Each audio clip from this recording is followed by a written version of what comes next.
Malapit na kapistahan ng Quiapo para sa pagdiriwang at prosesyon ng mahal na Ina Nazareno. Susunod na paghahanda. Nagpapatrol, Glycen Pareho.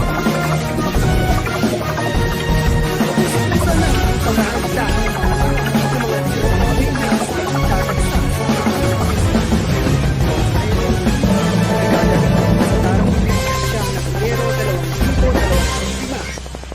Karen, alas 2 pa lang ng madaling araw ay nagsimula na ang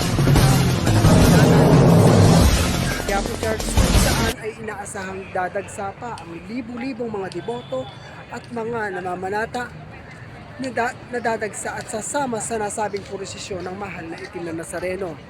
Sinabi naman ng Bishop na si Father Gabriel de la Cruz.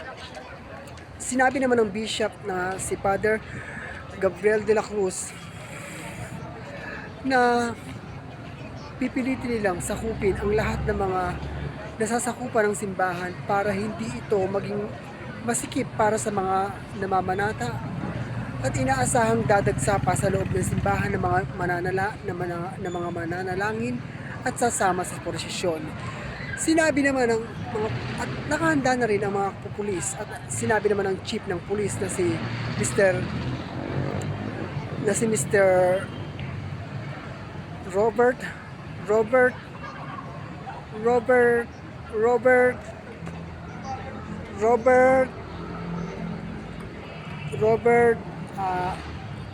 Cortez na inaasahang hihigpitan na nila at isasara na nila ang lahat ng kalsada dito sa nasasakupan ng Quiapo dito sa Manila para sa inaasahang pagdagsa ng mga libu-libong deboto na sasama sa nasabing prosesyon.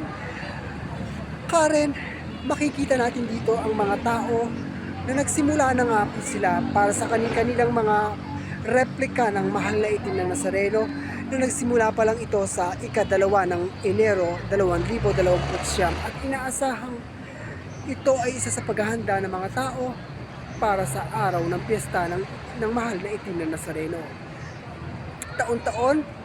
Taon-taon ay tradisyon na ng mga Katoliko ang paggunita para sa pagdiriwang ng mahal na Itim na Nazareno tuwing darating na ika-9 ng Enero 2029.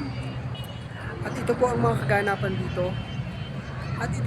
kaganapan dito sa Quiapo Church.